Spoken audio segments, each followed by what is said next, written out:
Welcome to the You Can Make a Living in the Music Industry podcast from Nashville, Tennessee. I am your host, John Martin Keith. Celebrities, working class musicians, and people who work behind the scenes in all areas of the music industry will share their stories, encourage you, and give practical advice of ways you can make a living doing what you love in the music industry. This episode is brought to you by Edenbrook Productions. Edenbrook Productions is the company I founded to help musicians grow in their craft. Are you a songwriter, but maybe you've been told your songs aren't quite there yet? Or are your songs ready, but you don't feel stage ready? Or maybe music is your passion, but you feel imprisoned by your day job and you don't know what to do next to make your dream a reality? Well, Edenbrook Productions is here to help. We offer consulting services via phone call, Skype, and FaceTime. And for the You Can Make a Living in the Music Industry podcast listeners, we're offering an introductory 1-hour consultation special. Click on the link in the show notes to contact me, and let's get you making a living in the music industry. Hey everyone, welcome to the show. I'm excited to be talking with my friend Jared DePasquale today. Early in his career, Jared apprenticed under an Emmy Award-winning composer where he learned the business of composing for top-rated TV shows. Now Jared is an award-winning composer and producer for multiple audio dramas. He has scored thousands of projects, including The Legends of Robin Hood, Little Women, Les Mis, Focus on the Family Radio Theater, and Adventures in Odyssey. Jared is actually in the middle of a score for Adventures in Odyssey about the sinking of the Titanic, so I'm very grateful for Jared taking time out of his busy schedule to talk with us today. I hope you enjoy our conversation. Well, hello, my friend Jared. How are you? Good, Marty. How are you doing? I'm good. Thank you so much for letting me come over to your beautiful studio today. Absolutely, man. And Happy talk with you. And man, you do some incredible work in audio dramas and scoring, orchestrating these amazing productions and all these wonderful things that you do musically. The way that I met you the first time was as a guitar player. Mm-hmm, yeah. We go to church together. I think we actually met at a Christmas party. I Yeah, feel that like sounds that's right. That's probably the first time we met. Yeah. And you came up to me and we struck up a conversation. And then I got to watch you play. And I was like, dang, dude, this guy's really, really good. You're very kind. And I loved it. And I love that we've been able to be friends and just hang out and enjoy each other's company. And yeah. I've learned lots from you as far as, orchestration and plug-ins and different types of sounds that you use. And that's been fun just to learn those things just in general. But sure. Real quick, let's start off. What got you into music to begin with? Yeah, it's the same answer every time. It's 1977. My parents take me to see Star Wars in the movie theater. Oh no! And it's hook, line, and sinker. Yeah. But you know what the thing was is it wasn't. I wouldn't have said at that age it was music. I would have said it was the entire experience that just enveloped me. So it was everything. It was the visuals. It was the actors. It was the music. It was just everything. Sure. But that was really the power of the first mention of music. So I always say that John Williams is the absolute reason I started. And then you put Star Wars with Empire Strikes Back and Indiana Jones, and that's my childhood. Wow. Yeah. What was it musically that drew you into those movies? What was it about the score that just captivated you? It was so visual and it was so emotive to me. I mean, the first Star Wars movie, besides the big brass theme, you've got all these quirky themes of the Jawas and the Sand People. It was just so diverse. Mm-hmm. And I had never heard that. First, you'd never seen creatures like that to begin with. Sure. But then that there were sounds attached to these creatures. So that whole experience just was so powerful to me. How old were you when that movie came out? 7. Oh, you were 7. Yeah, yeah. Born in 1971. Okay. Just a to couple put years, it in context. Just a couple years older than me. So that's cool. And then, so Star Wars and Indiana Jones, these big orchestral action adventure type movies are captivating you. And what drew you to guitar? Yeah. So pause, because I did nothing with music. It was just in my headspace. Yeah. I mean, it really wasn't until 8th grade, and I started to get into rock music, like everybody does. Older brother. I don't have an older brother, but older brothers would show you the Police, or they'd show you Rush or Zeppelin, or it was just getting into rock music and just sort of really latching on to the energy. And I was a really serious baseball kid, and for whatever reason, when I went to high school, I didn't try out for the baseball team. I don't know why, I just didn't. And I think my mom had some sort of intuition that like it's not good for a high school boy to do nothing. So my mom said, hey, if I paid for guitar lessons, would you do it? So I said, yeah, sure. So ninth grade, I took my first guitar lesson, and it was like some instant connection with that instrument and with to play rock music that just kind of like collided, and it was like no looking back. Mm-hmm. Yeah. Yeah. Oh, I know that. Which is pretty much most everybody. Yeah. Oh, of course. That was me. I started when I was 4 years old. The youngest student my guitar teacher has ever had. And he told my mom, he's like, I don't think he's going to be able to do this at this age. He's just too young. His hands are too small. But I was determined. Yeah. I knew this is what I wanted to do. And I took to it. And I'm the youngest student that he's ever had. And I've made a living being able to do music. Yeah, that's the beautiful thing about determination. I always say determination beats talent any day of the week. Sure, of course. Yeah. There's talent all over the place, but it's the people who don't give up that end up being successful. Absolutely. And that's my story. Of course. Okay, so playing guitar in high school, and then as you move into college, what transition? Well, that even by itself was tough because, okay. I would have started music late. Starting music at 14 is, to me, starting late. And so, but I was very serious. I mean, I neglected everything else in my life. Neglected all my studies, and I just played. Which we don't recommend. But it happens. But it happens. And all I did was play guitar. Yeah. But, I don't come from a family of musicians. So when I expressed the desire to do music, my parents really had no idea what that meant or what to do with it. And so, after a lot of, kind of tense discussions with my parents, or my father, my mother was on board. They gave me permission to audition for colleges. But, I grew up on the East Coast where there's a lot of high-end music conservatories. Mm-hmm. And so I found myself auditioning for some top-flight conservatories that I would not get in. I didn't get in. I mean, I got laughed at. For a guitar? Oh, yeah. Okay. Yeah, because for that, it's just jazz guitar. Right. And, I was not a bebop player at that point. And so they all turned me down, and I just remember thinking, oh my God, what am I going to do? But I got into a music school, Duquesne University in Pittsburgh, and it was a good music school, but I guess they just saw that I had the talent and at least the drive to learn. Right. And so, then I went to music school and got a Bachelor of Music in Guitar Performance which then transitioned into a composition emphasis. Okay, so the idea of going into composing for dramas and for scoring projects, that came out of that transition in college, pretty much. Yeah, well, yeah. So like I said, like there was the 7-year-old Jared, and I always refer to 7-year-old Jared because he's important. Was the love of story. Mm-hmm. His music is a part of a bigger story. Bigger picture, yeah. Music is part of it, and so that was always there. But you transfer into rock, and you play in bands, and that's fun, and blah blah blah. But there was just something in college but the one thing was even when I picked up guitar, I always wanted to create my own music. While I would like listen to Jimmy Page and learn the guitar riff or whatever, it was more about I want to write my own riff. I want to write the riff that one day maybe a kid would play. Yeah. So it was more like that. And so guitar was sort of a means of expression to me rather than like a virtuoso thing. But in college, my roommate had a ton of music gear, and he would go off on the weekends with his girlfriend, and so he wouldn't come home the whole weekend. And I asked him permission, hey, can I turn on your gear and start noodling around? And he said, yeah, that's fine.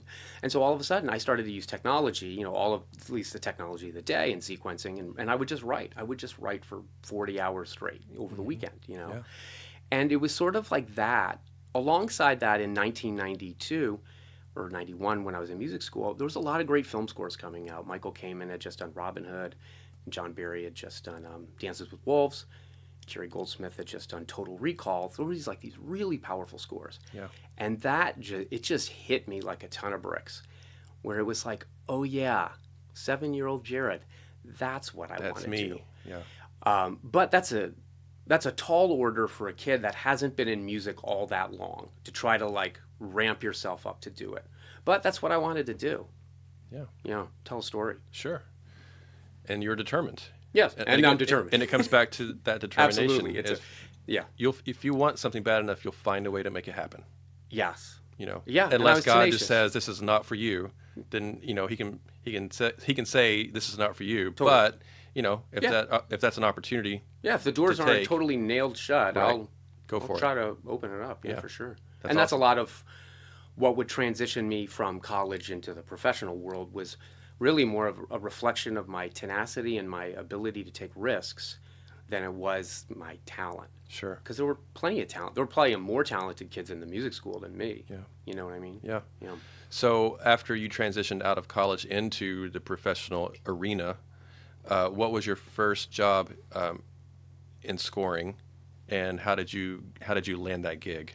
Yeah. Well, so I think the one thing that I did in college, which was pretty cool and a pretty good risk, was that I didn't go home for college during the summers. And so at that time, a lot of amusement parks were doing live shows. Mm-hmm. And so I auditioned for Cedar Point, which is in Sandusky, Ohio. They were hiring a lot of musicians, and mostly college ones. And so I auditioned as a guitar player, and I could read music. So, as a guitar player, you can read music. You're already like heads and shoulders above everybody. Of course. And so I played 400 shows a summer for 3 years. So by the time I graduated college, I had about like 2,000 shows under my belt. Wow. And that teaches you something. Yeah. It also taught me that I didn't want to play live shows. That's awesome. It's like, okay, I'm good. But the point was that I had developed myself as a pretty decent guitar player. Yeah. And that helped me in my pursuit of becoming a professional. That it was like a tool I had, that I wasn't just a writer, but hey, I could play. Sure. And for me, when I was in music school and I was a senior in music school, and all of a sudden it dawned on me, oh my goodness, I'm going to graduate, and what am I going to do? Because at that time, college was not all that. They just didn't know how to help you launch it. They just knew how to help you get better. Right. And so I applied to get into USC Film School, and I got into USC. But I remember thinking, wow, this is going to be a lot of money, and I'm totally on my own on this one. And so I applied for some grants, and there was a man who he said, hey, you've applied to the grant too late, but I really think you've got some talent, and I have a friend doing what you want to do. And that was the composer Joseph LoDuca. Okay. And so I spent my senior year of college just trying to get to know Joe through a couple of phone calls randomly, and he was very kind, and he would take a phone call because he was so busy. But we kind of liked each other. He was a guitar player who moved into scoring, and he knew I was a guitar player. You know what I mean? So you had that familiarity. There was this sort of like base starting thing that we weren't these like classical kids. Right. You know what I mean? And so during that summer after I graduated, and I had to make a decision for USC, I had to tell him whether I was going or not. I talked to Joe because I really wanted to work for him, but who am I? I'm nobody. And he said, okay, there was a new synthesizer that just came out at the time. It was the Kurzweil K2000. It was the big sampler at the time. And he said, I need someone to learn that library and to transfer all of my old samples into the Kurzweil. Can you do it? And I said, yes. I didn't even know I didn't even know what a Kurzweil K2000 But if you always say yes. I mean, it's amazing how like foolish I was to just do it. Do you know what I mean? Just yeah. But anytime somebody that's in those positions says, "Can you do this for me?" You say yes, and then you figure it out. And that's what I did. And so he said, "Okay, why don't you drive up to Detroit?" Because he lived in Detroit. He commuted to LA weekly, but he lived in Detroit because that's where he wanted to raise his family, his kids. And he said, drive up to Detroit. And I was living in Texas, finishing up a gig for Opryland. So I drove straight from Texas to Detroit in my car. Did an interview with him, and he said, okay, I'll give you 2 weeks of work. I'll pay you for 2 weeks to reprogram this Kurzweil. And so I called up a friend, and I lived in my friend's basement for 2 weeks in Detroit, just kind of hell-bent on making 2 weeks turn into something more. And I did the Kurzweil thing, and it worked out. And he said, okay, well, here's another job for you. These are like low-level studio jobs. But it just showed my diligence. You have to start somewhere. Yeah, you got to start somewhere. And it was a beautiful studio. I mean, it was a big SSL console. I was thrilled. And so, you turn a week into 2, into 3, into 4, into 4 years, And slowly, he would give me more responsibility. He'd let me play guitar on a spot, or, he'd let me orchestrate. It was just like this slow thing. As he got to know me and trust me, he gave me more responsibility. Yeah. Yeah. That's cool. And so what projects did you work on with him? Can we talk about that? Yeah. When I came to work for Joe, he had just finished scoring Sam Raimi's Army of Darkness, and Sam Raimi now is a very big name because Sam went on to do the original Spider-Man trilogy, and so Sam's very successful. At that time, Sam had done the Evil Dead movies, and so he was kind of like a cult horror film director. But Joe was his guy. They had a really special relationship from their youth, which I can't speak enough about in your own pursuits. It's sort of like most of the time the relationships are going to be what gets you the work. Yep. You know what I mean? Yep.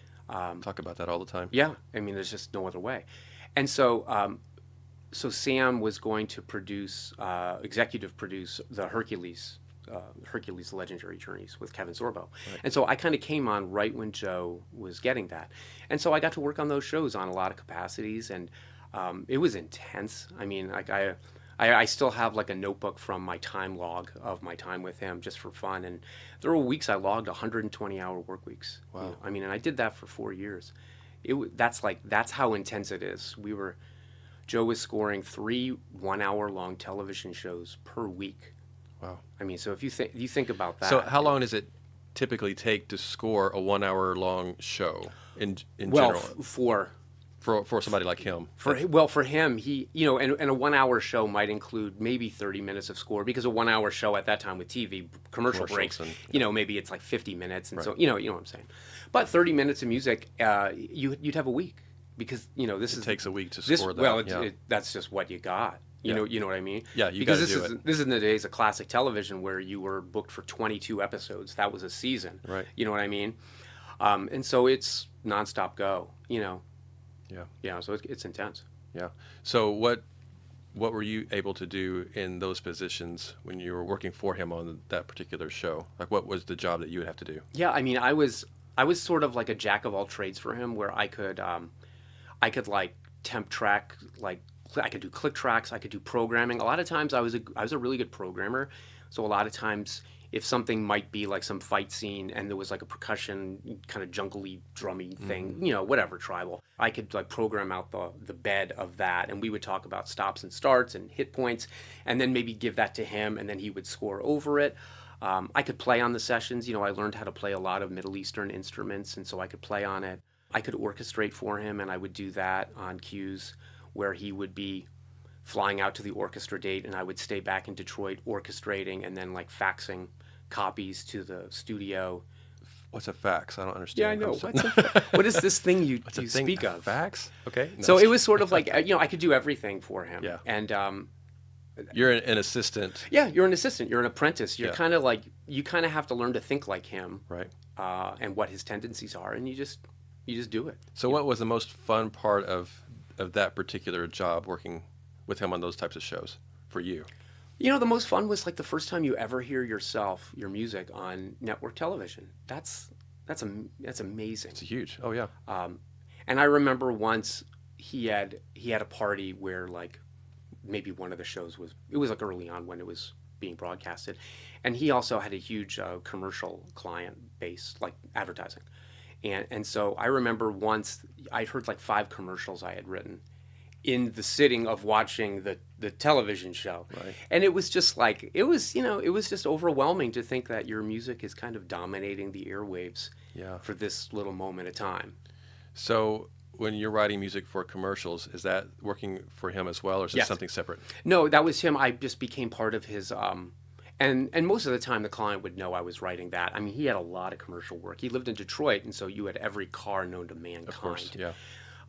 And so he would kind of set the tone of sort of like, you'd watch the spot together, and it's like Chrysler, whatever. Mm-hmm. And he'd say, hey, I'm thinking it's going to be like this. And you go, yeah, I get it. And I'm thinking at this point, when the car turns, you might want to do this. And I'm thinking, you know what I mean? And so he's kind of guiding you the whole way. And then you just go execute it. And then he talks about it and says, hey, change this or that. Yeah. But it's still, it's exciting. What a great learning curve. Totally. I mean, the experience of being in that position, working with someone of his level. Yeah.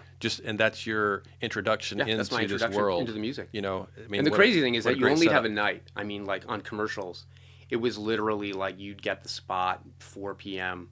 and by the next morning they would expect that track is written. I mean, you just have to learn how to, like, you go with some sort of weird instinct, and this is what I'm doing, and you go for it and you refine it, and it's amazing. Yeah. It's not a lifestyle I miss that kind of, I don't necessarily miss that grind, but it was fun. Yeah. For when it was. Wow, what a great opportunity for you to have in that position, and to learn under that setting that's phenomenal. Yeah, I always say though the hardest part about doing that is the way, and this is at least for me, is that I didn't learn how to find my own creative voice. I learned how to live in his creative voice. Yeah. And that was a skill that I had in college developed, that I could understand musical styles and execute them. If it was a Motown track or a funk track, or like, why does Michael Kamen sound like this, and why does John Williams sound like this, or why does what, you know what I mean? Sure. And so that was very helpful in the commercial music. Well, like, hey, I need you to do a track like Metallica. Oh yeah, I know, I get it, I know what to do. But then like, well, who is Jared? What does Jared have to say? I really didn't know. I didn't know myself. And so that's kind of the biggest drawback. And I think that's really probably what caused like the deep desire to move on from that, was realizing that I was never going to find myself. I was never going working for anybody else, no matter who it was. No matter who it was, you're always going to be a conduit for their musical vision. And I felt like I had something to say, but I never was going to say it. So I'd say that's the biggest drawback, is it's hard to find your own voice. And it's taken me decades to find my voice, Is that because you're so used to doing what other people need? Oh yeah. And is it you're having to get out of that headspace of what someone else wants and figure out who you're trying to be at the same time? Yeah. And it's really only been in the last 5 years that I really feel like I'm me. And okay, so in the last 5 years, you feel like you're becoming your own identity. Yeah. But between that starting point of 5 years till now, between that and when you stopped working for Joe, how many years in between that were you doing other stuff and still not really feeling like you're yourself? If that makes sense. you'd have glimpses, you'd have moments. Yeah. I mean, but I don't know, you're talking about 15 years. Yeah. Wow. Yeah. I think it's good for the listeners to hear. Oh yeah, need to know that. There's no way to, the journey of creating, whether you're a painter or whether you're a sculptor or whatever, is, and finding your own voice, it's like a lifelong journey. I mean, there are some geniuses that are lucky that they can hit the ground running and boom, it's like instant creativity. Yeah. But by and large, most people, it takes a lifetime to kind of arrive at it. Yeah. Yeah, unless you're like one of these child prodigies, at 5, 6 years old, that can play Mozart, Beethoven, and you're just like, it's God gave them a gift, boom, and they just go. Although, the hard thing about prodigy stuff, though, is like at that level, it's like that's a technical execution versus maybe like the artistic expression of that Beethoven piece, where you could hear it and you'd go, I know who's playing that piano. Right. Do you know what I mean? Of course. That's like the lifelong journey.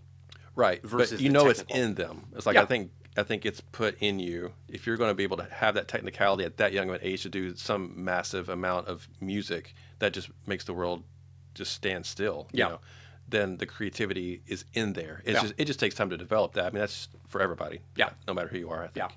Yeah. So now you're into scoring and orchestrating audio dramas. How many years have you been working on what you do currently? When I left Joe and I went on my own, it took a long time. It took years to find some work, to really get some work. And that's just the nature of I couldn't really talk about what I had done. Right. No one knew me. I was just a guy kind of locked in a studio, so I didn't even have relationships. So it took about 2 years. And I had an agent at the time, and we had gotten some horror films out of LA. This was like 1999. There was some email going around about a horror company seeking new composers. And I thought, I might as well do it. I'm sure I'll never get this gig, but let's do it. So I submitted my reel, and I got it, which is insane. And so they called me, this is 99, and they had a horror film, and they were like, you're going to start, if you want it, you're going to start tomorrow. It's due in 3 weeks. And I just remember thinking, oh my goodness. And I looked at my agent, I looked at my brother, who was kind of like, we were working together, and I'm like, well, let's do it. I'm going to do it. And I did it, and it was insane. I don't think I slept at all. And I got another one, and this director really liked what I did, and so I kind of went back to back on horror films. And, they're pretty like low-grade horror movies, and the money wasn't all that great, but you're working, and these are LA movies, and you're doing your craft fast. You don't have much time to really rethink what you wrote. Right. But my agent came to me and said, hey, I've heard that Focus on the Family is starting up this genre called audio drama. And they're doing the Narnia Chronicles. And I'd like to pitch you for that. And so he went after that. And they had already committed to another composer, but the producer at Focus on the Family was interested enough to talk to my agent, because I think at the time Focus was really expanding, doing a lot of audio dramas. And so they needed a second composer that could handle it. And so my agent sent them some scores I had done of the horror movies. Well, but you know what it does is it proves a point that, it proves a point that, hey, this is a guy that doesn't just say, hey, I can write music, right. but like, hey, he hit the deadline. He had 3 weeks to do it. It sounds pretty good. You know what I mean? Yeah, of course. And I think that gave him the confidence to like try me out. Yeah. And so like in, I don't know, 2001 maybe, I think it was, they gave me The Secret Garden as my first audio drama. And I was horrible. I was miserable. I mean, I thought I was going to get kicked off the project. I was so bad. Because it was such a hard genre. It's so different than film. You know, because with film, obviously, the visual is informing you. You know, the screen cuts to the mountain, and you go, oh, there's a mountain. Right. And really, on the composing side, you have a lot of options at that point. You could play it big, or you could play it low. But, you know, at the end of the day, you know it's a mountain. Right. But in audio drama, there's no visual. And so you really have to paint the picture. And so if the character says, oh my goodness, look at that mountain, what are you going to do? Right. And I just didn't know. I didn't know what to do. I mean, it was terrible. But I did it. I made it through The Secret Garden. But the nice thing is that it paid really good. Okay. And where like I could stand in front of an orchestra and start hiring an orchestra. And so that was like, honestly, to me, that was the biggest draw, was I get to stand in front of an orchestra. And so you get to conduct an orchestra, and you're writing out all the parts. All the parts, yeah. And this is because you learned how to do this in college, right? Well, through LoDuca. The college stuff was minimal. It's LoDuca that really taught me. That taught you how to orchestrate. How to orchestrate, and really what does it mean to take, out. Yes, and get parts out and click tracks. What does it mean to actually take a piece of music and bring it into reality? Okay. You know, I learned all those skills with him. Gotcha. But that was the draw. You know what I mean? Yeah, of course. And the fact that the projects were really nice. They were like The Secret Garden, and it was like I got to write a new score for Les Mis. I did The Hiding Place, like Little Women. These are like classic stories that had rich characters, and I was really ready to just move on from horror movies and the killing and the blood. Of course. You know, so I felt like on a creative side, I could really dive into it, and then on a money side, I wasn't really interested in the money. I was interested in using the money to buy the orchestra that would get me on the stage, right, to really just hear, how does your music sound when you put it in front of people, you know? Yeah. And what was that first experience like, getting to conduct an orchestra? Brutal. Really? They all laughed at me. Oh, yeah. Well, you know, the orchestras are notoriously jaded. These are A-list studio guys and gals that have been there, done that. Every day is just who's next. It's just another day for them. Who's next? Yeah. And they gave me a really hard time. Really? Yeah, absolutely. And that's probably pretty normal, I would probably think, for any young composer. I was young. I mean, I probably was like 30. That's pretty young to get on a conducting stage and to be like, here we go. So, but then it got better. Over the years, I remember I put the Little Women score in front. They were giving me a hard time, and I remember thinking, oh man, this is going to be rough. And I had booked a few days. It was a lot of money. You know, I'm spending all my money on that.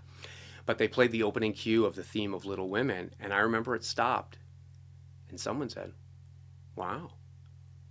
I was like, Thank you. It's going to be a good day. You know what I mean? Yeah. And I felt like from then on out. Little wins. Yeah, that became sort of like, then they were on my side. Yeah. And then it felt like we started to get really good takes in every other score I would do, because it felt like we're a team. Like, hey, yeah, man, you know, if I do good, you do good, and I get to come back, and we all work. And we all get to make money, yeah, doing what we love. Yeah, and it was good music. It wasn't silly music. It was real. And so they felt like this was a departure from maybe with the stuff that they were playing, maybe where a country chart would be kind of safe and stock. This was like adventurous score. So it was fun. Then it got fun.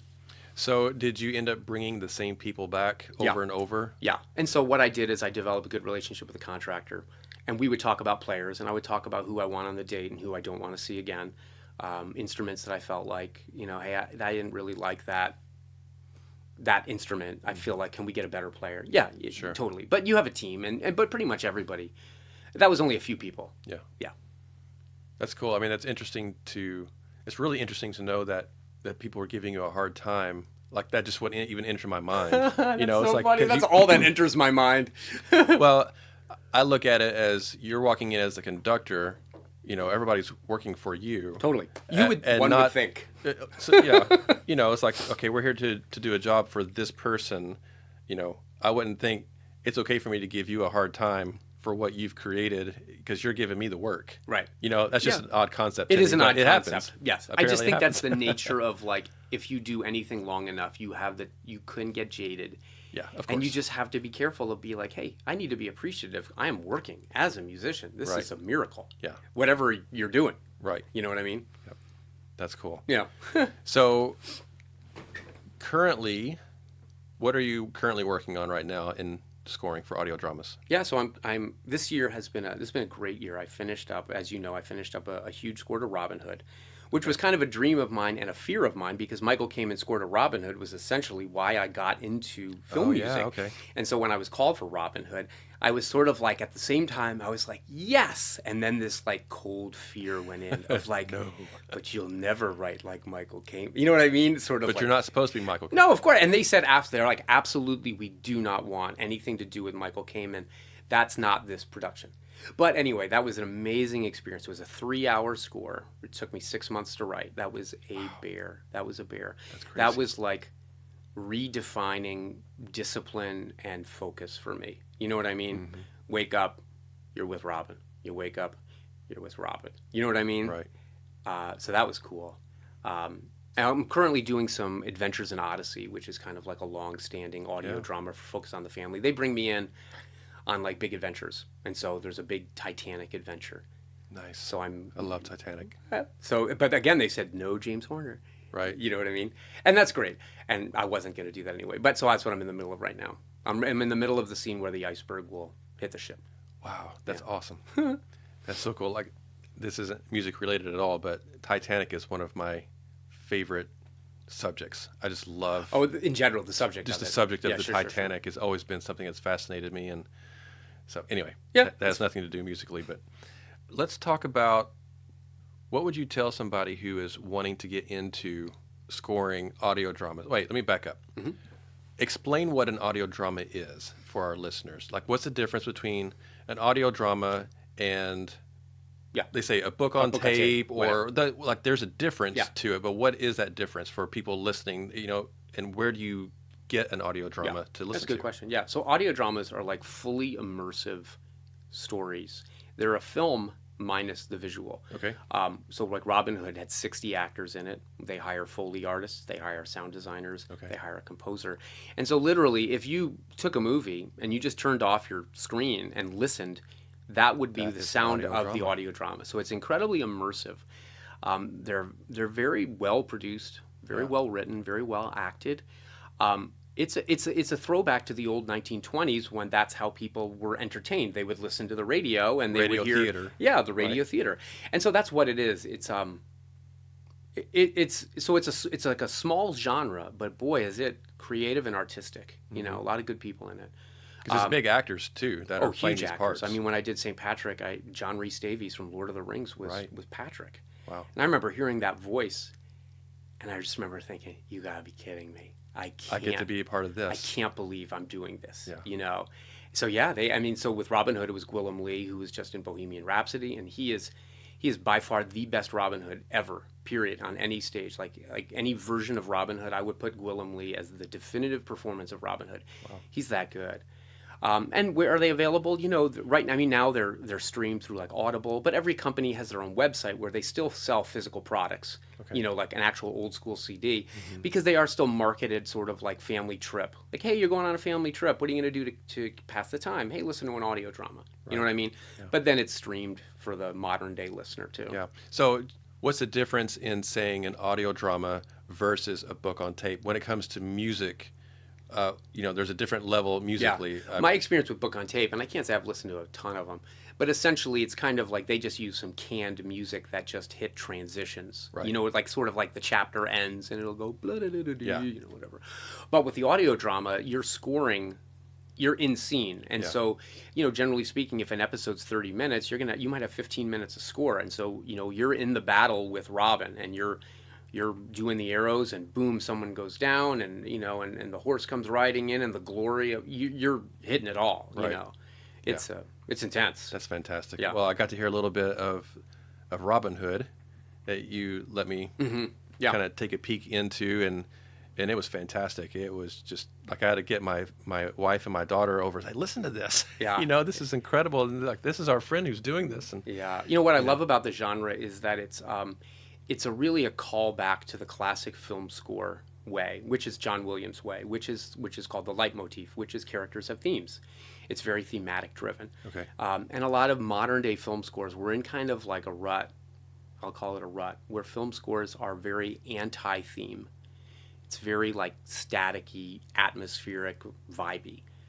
And they're cool. They're effective, but you don't walk out going, boy, I love the theme to that movie. You wouldn't even know what it was. You know what I mean? Right. And there's sort of like, there's a reason why people flock to symphonies now, and they hear the performances of Star Wars and Indiana Jones and Harry Potter and E.T. to picture. Symphonies are performing them now with the picture. Live. And people flock to it. I mean, my kids, who are 6 and 10, love the music of John Williams. Well, what do they love about it? They love the melody. There's just something about a melody that just digs deep into their soul.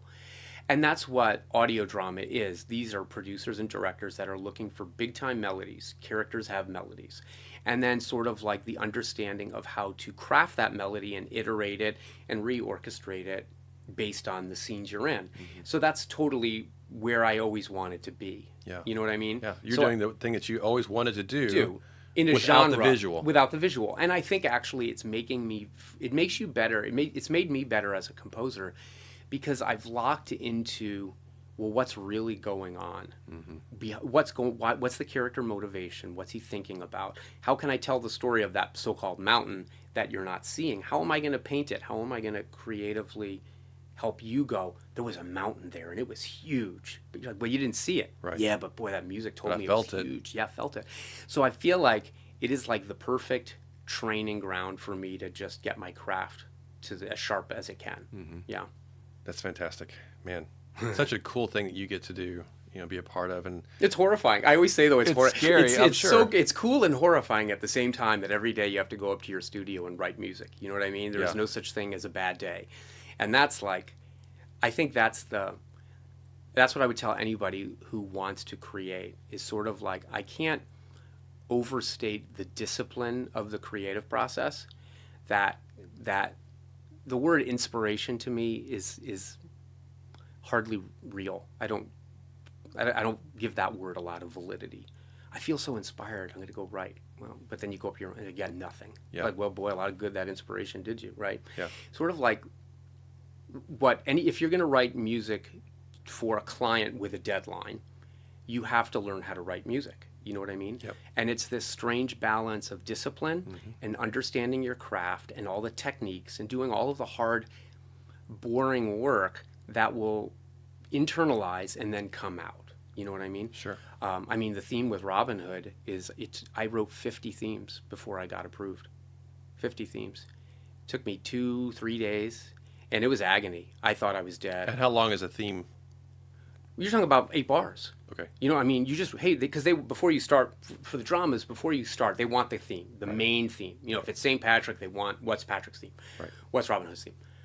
And I just wasn't getting it. It was like, man, I'm close, but I'm not there. You know what I mean? And I was horrified, but sort of like, besides praying on my knees and begging God not to take this gig from me, because I really want this gig, like for me, it was the power of iteration, of like the technique that I learned of like, okay, you did that, you like it, change it. How do you change it? Change this note, change this rhythm. You know what I mean? Mm-hmm. And all of a sudden, 50 versions later, you go, that's it. I can't believe I didn't see that in the first place. Right. But sort of like that discipline of like, if you don't feel inspired or you don't feel like writing music, I would say go write music.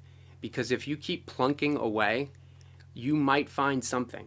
And you go, there it is. Oh my gosh, but had I not spent 3 hours, and then you go, whoa, wait a minute, that's cool. Yep. You know what I mean? Of course. And that's, I guess, the thing that I can't overstate, because it's not glamorous.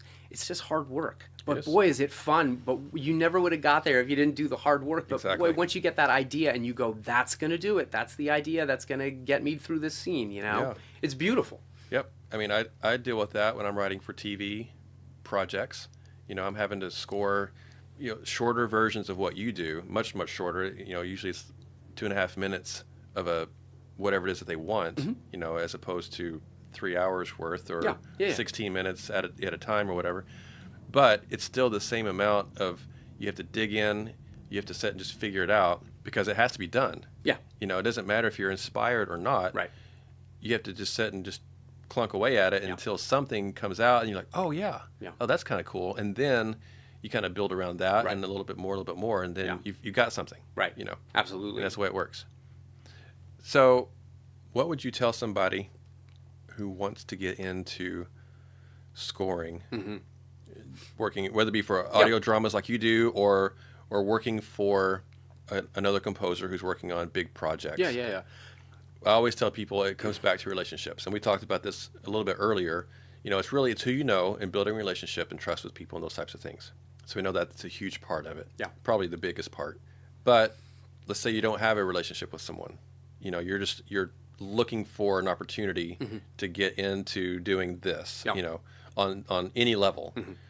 What would you suggest people to do that are looking for those opportunities? Well, the first thing I would say, even before the relationships, is sort of like, if you're going to pursue music for media, music for a story, whatever the vehicle might be, I would say the most important thing is that you love the storytelling process. And you love the storytelling process more than you love music.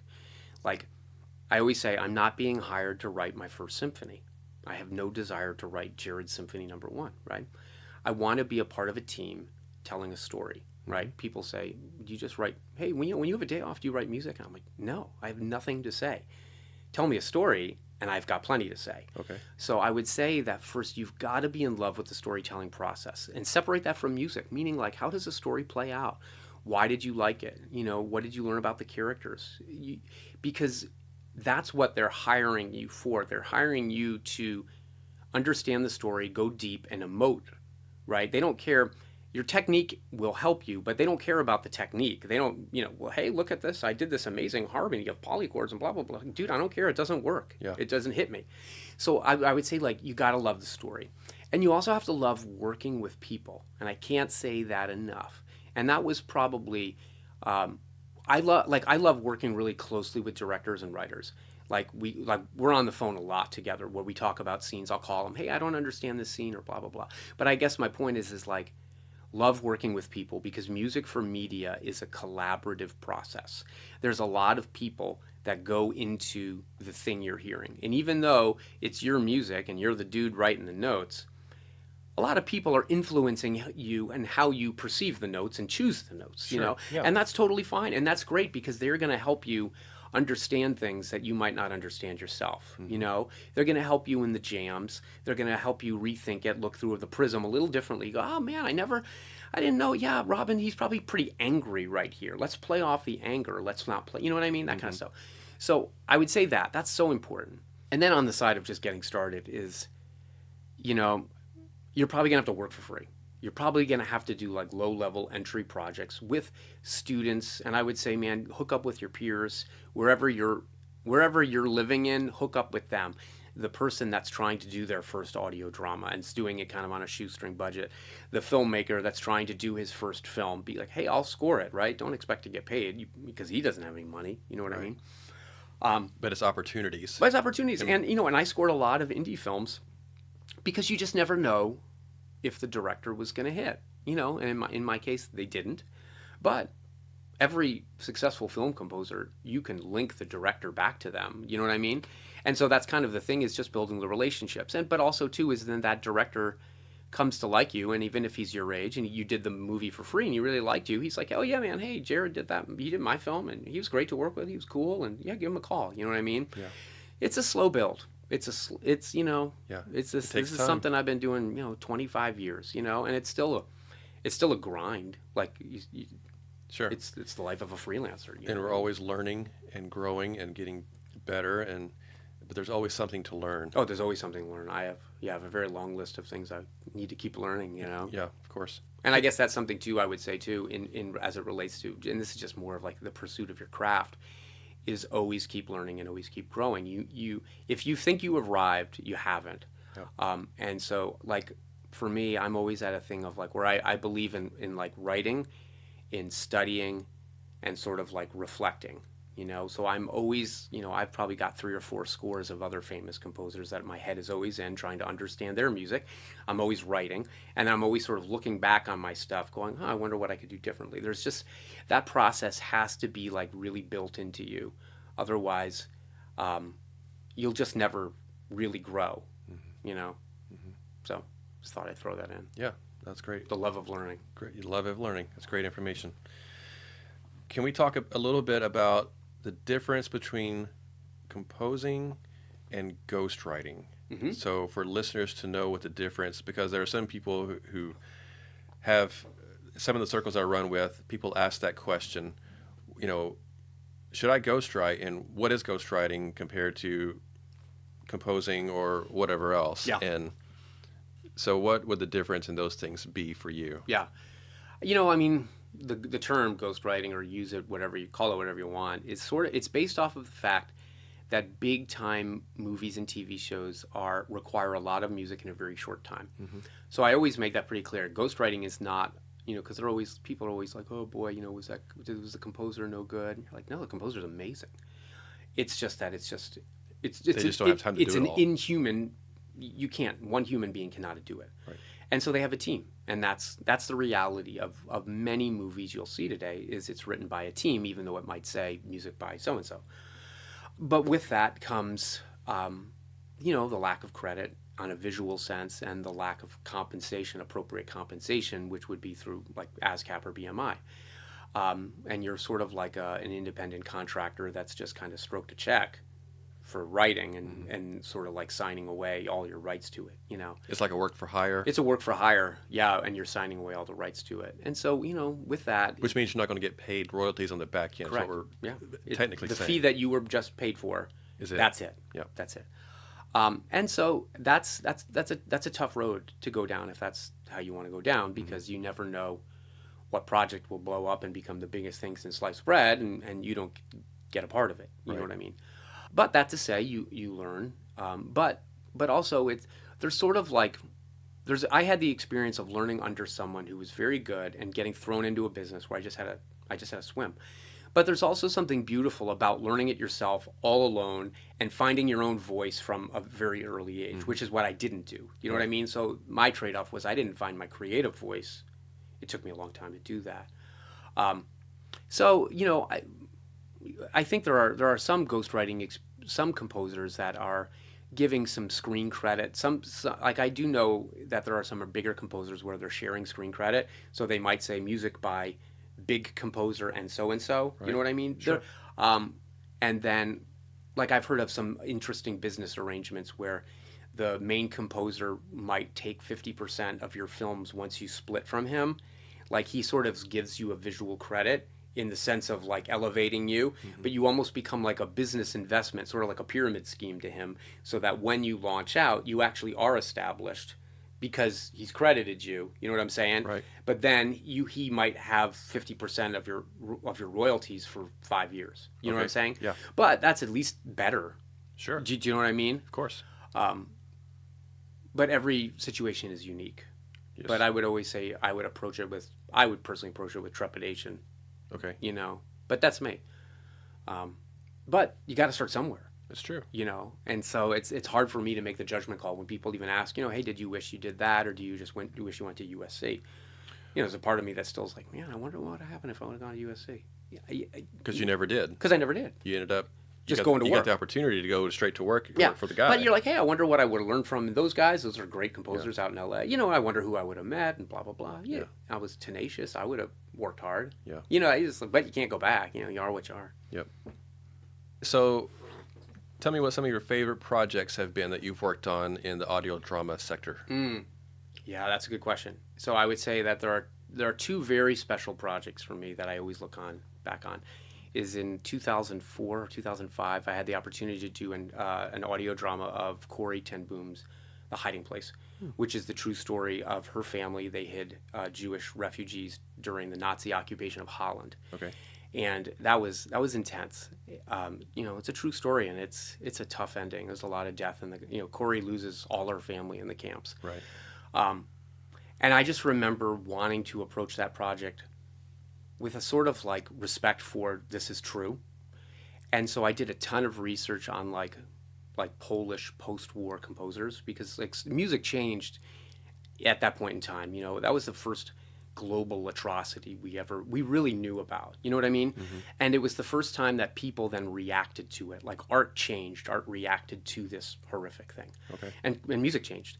And it's very identifiable. If you listen to it, I would know, yeah, it's post-war music. And so I really wanted to do this score that was like gut-wrenchingly honest, that you would say, wow, that music sounds like it's from the time. And so, man, I just did so much research into all of these Polish composers to try to just understand their voice and their take on it.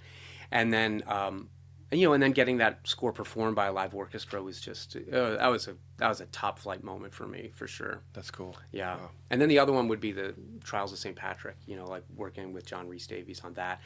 And it's his story is so fantastical. You're talking about Christianity in the 4th century in a pagan Britain and a pagan Ireland that's under Roman rule, but it's basically like an outpost. It's just so hard to imagine. And very pagan religions of the Druids and child sacrifice. This is hardcore stuff. This is hardcore stuff. Yeah. But it felt like a Lord of the Rings moment for me. You know what I mean? Like, I love Lord of the Rings. I love Howard Shore's score to it. It's just very meaningful to me. But and then John Rhys Davies, of course, being the voice. Right. It was like you got to kind of sit in that landscape, which I loved.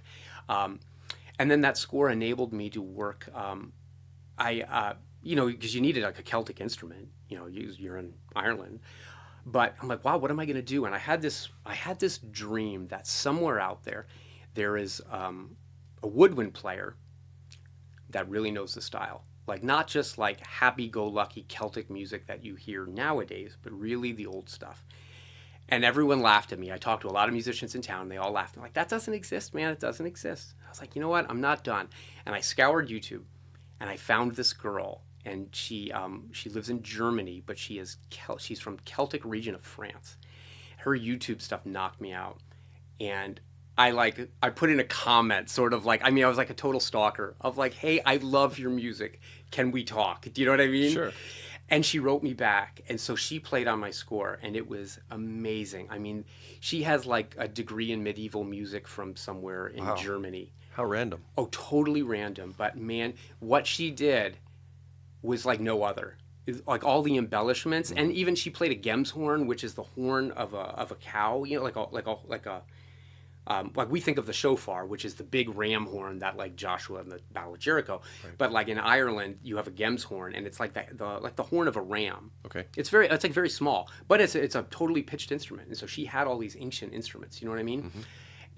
And so we worked over Skype for the score, where I would write stuff and she would play it, and then I would import it and write against it, and it was just glorious, And then I had a vocalist, a girl that I love working with, Sarah Vanderploeg, and she sung Gaelic for me.